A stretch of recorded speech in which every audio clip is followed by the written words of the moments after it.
नमस्कार साथियों, एक बार फिर से आपका स्वागत है आपके अपने इस चैनल पर एस्ट्रो संध्या चौधरी में। साथियों, आज हम बात करने जा रहे हैं अष्टम भाव में पड़े शुक्र के बारे में। जी हाँ, जिन्हीं भी जातक के अष्टम भाव में शुक्र हैं वह देखेंगे कि यह कहीं न कहीं उनकी कुंडली से मैच खाता हुआ होगा। तो आप ये ज़रूर देखिएगा कि अष्टम भाव में जब शुक्र आते हैं तो वह जातक की ज़िंदगी में क्या प्रभाव देते हैं। शुक्र, जैसा कि हम सभी जानते हैं कि वह भोग विलास के कारक ग्रह हैं, हमारी सभी सुख सुविधाओं के कारक ग्रह हैं। जातक को जितना भी अन्न धन जो भी सारी सुविधाएं मिलती है, मकान वाहन भूमि संपत्ति, उन सभी के कारक शुक्र माने गए हैं। तो क्या ये शुक्र अष्टम भाव में आकर भी अपना प्रभाव दिखाएंगे या अपना कुछ शुभ प्रभाव दिखाएंगे? तो इसी पर आज हम चर्चा करेंगे। तो मेरा ये वीडियो अंत तक ज़रूर देखिएगा और पसंद आए तो लाइक शेयर और कमेंट करना बिल्कुल मत भूलिएगा। तो चलिए हम बात करते हैं शुक्र के बारे में कि अष्टम भाव में शुक्र क्या प्रभाव देंगे। शुक्र, जैसा कि मैंने कहा, एक लग्जरी ग्रह है जो कि जातक को सारी सुख सुविधाएं देने वाला है। अगर यह किसी की कुंडली में बहुत शुभ होकर बैठे हैं, धन स्थान में बैठे हैं, सेकंड हाउस में बैठे हैं, तो यह जातक को बहुत सुख सुविधाएं देने वाले होते हैं। सारी मान सम्मान सुख सुविधाएं जातक को प्रदान होती है। वह पूरी अपनी ज़िंदगी सारी संपत्ति का, सारी चीज़ों का भोग करता है, भौतिक सुख सुविधाओं का आनंद भी उठाता है।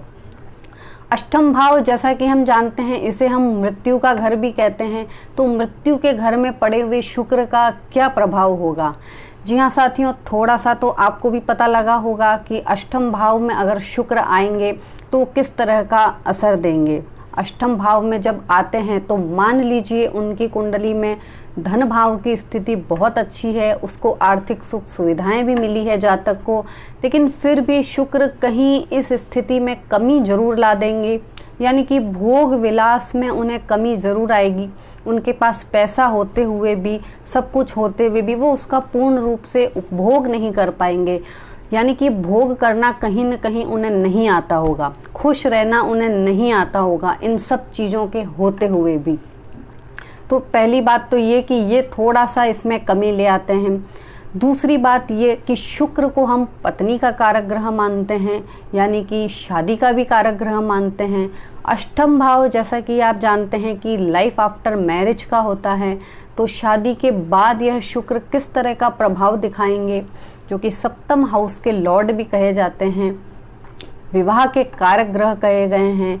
तो जब यह 8वें घर में आते हैं तो पत्नी की तरफ से कहीं ना कहीं सुख में कमी लाएंगे। जी हाँ, क्योंकि पत्नी, जो कि समाज ने ये रिश्ता बनाया है, विवाह एक मतलब ऐसी संस्था है जिसे समाज ने मान्यता दी है। तो जब ये मान्यता दी हुई संस्था से ये शादी जैसे कारक ग्रह शुक्र, यह उसे खुश नहीं रख पाते। यानी कि ना ही वह पत्नी से खुश रह पाते हैं, ना ही पत्नी उनसे खुश रह पाती है। कुछ रिश्तों में थोड़ी सी खटास बनी रहती है। यहीं अगर वह बाहरी रिश्ता बनाते हैं, किसी दूसरी स्त्री के साथ रिश्ता बनाते हैं, तो ज़रूर से वह रिश्ता पनप जाता है। वह उसमें खुशी महसूस करने लग जाते हैं, क्योंकि अष्टम ग्रह जो है, अष्टम भाव है, वह मृत्यु का कारक ग्रह है। वह भोग विलास में कमी लाएगा, मान्यता दी हुई विवाह में कमी लाएगा, लेकिन बाहरी रिश्तों में वह सुकून ढूंढ लेगा। लेकिन ऐसा होने से घरों में स्थिति खराब भी होने लग जाती है। तो यह सब शुक्र के दुष्प्रभाव देखने मिल सकते हैं। अगर किसी का विवाह से पहले प्रेम संबंध चल रहा है, तो अगर वह चाहें कि हम यह प्रेम विवाह में परिणित कर लें, प्रेम संबंध जो चल रहा है उसे विवाह में परिणित कर लें, तो यह कदापि होने नहीं देता। क्योंकि 8वें घर में आने के बाद यह शुक्र उस प्रेम को विवाह में परिणित नहीं होने देता। वह प्रेम ज़रूर से चल सकता है उनका, लेकिन वह शादी में उसे बदलने नहीं देगा। क्योंकि अष्टम भाव से जो 7वां हाउस है, विवाह का घर है, वह 12वें स्थान पर पड़ता है। 12वां स्थान हम नुकसान के लिए देखते हैं, हानि घाटा नुकसान, शादी में नुकसान। तो इसीलिए यहाँ बैठे शुक्र विवाह नहीं होने देते हैं, प्रेम विवाह कदापि नहीं होने देते हैं। तो यहाँ भी इन शुक्र का दुष्प्रभाव देखने मिलता है।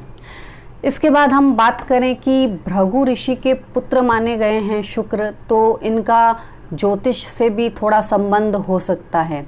लेकिन अष्टम भाव में अगर शुक्र आए हैं और कोई व्यक्ति ज्योतिष का ज्ञान रखना चाहता है या विद्या पाना चाहता है तो उसके फल सत्य नहीं हो सकते। यानी वो किसी को उपाय बताएंगे, रेमेडीज़ बताएंगे या उनकी कुंडली देखेंगे तो उनके फलों में वो कमी आएगी, वह सत्य वचन नहीं कर पाएंगे और उसका उल्टा असर भी हो सकता है। एक तरह से देखा जाए तो शुक्र राक्षसों के गुरु हैं।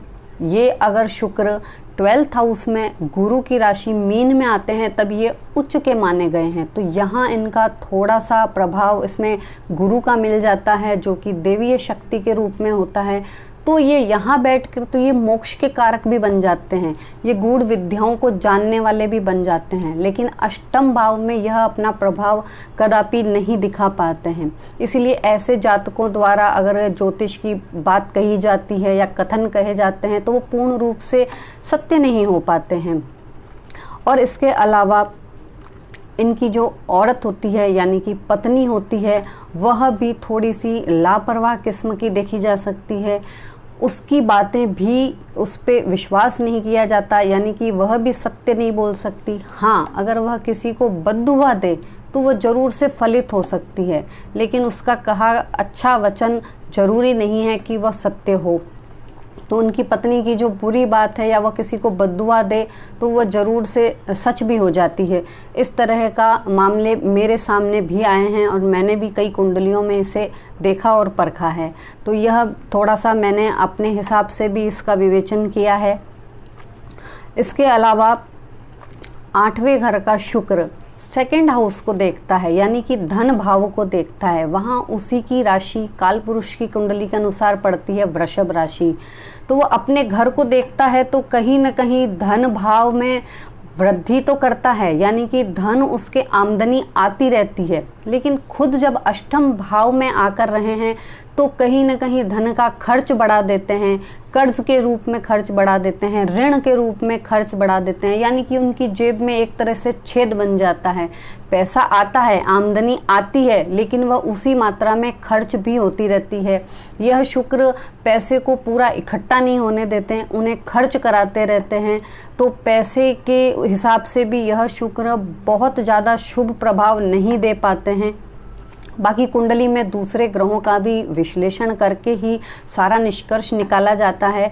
मेन बात यहाँ अभी शुक्र के 8वें घर के बारे में हो रही है। तो 8वें घर में अगर शुक्र आएंगे तो इस तरह के प्रभाव जातक को थोड़ा बहुत ज़रूर देखने को मिलेंगे। तो यह थे शुक्र के इस तरह के प्रभाव। तो इनसे हमें बचने के जो उपाय हैं वह भी मैं आपको बताती हूँ कि शुक्र जब अष्टम भाव में होते हैं और ये सारे दुष्प्रभाव अगर आपकी लाइफ में पड़ रहे हैं तो आपको किस तरह से इसका उपाय करना है। शुक्र जो कि गाय के रूप में हम देखते हैं, गाय और 8वें घर में जो शुक्र हैं तो इसीलिए हम कहेंगे काली गाय। तो काली गाय को 8 रविवार तक आटे के पेड़े बना के, जो हम आटा लगाते हैं रोटी के लिए, तो उसके गोल पेड़े बनाकर 8 पेड़े वह हमें रविवार को 8 रविवार तक हमें उस काली गाय को खिलाने चाहिए।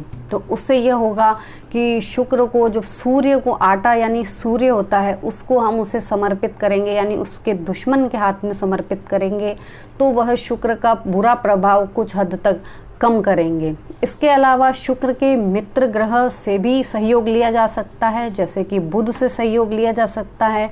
बुध का कारक हरी घास है, तो हरी घास को भी हम गाय को खिला सकते हैं। हाँ, काली गाय हो तो ही ज़्यादा बेहतर है, उसे हम खिला सकते हैं। इसके अलावा बुध का कारक फूल होता है, तो कि फूल को हम अगर 41 दिन तक गंदे नाले में फेंकते हैं तो भी शुक्र का प्रभाव कुछ हद तक शुभ होने लगता है। गंदे नाले से मेरा तात्पर्य है कि हम राहु को गंदा नाला बोलते हैं।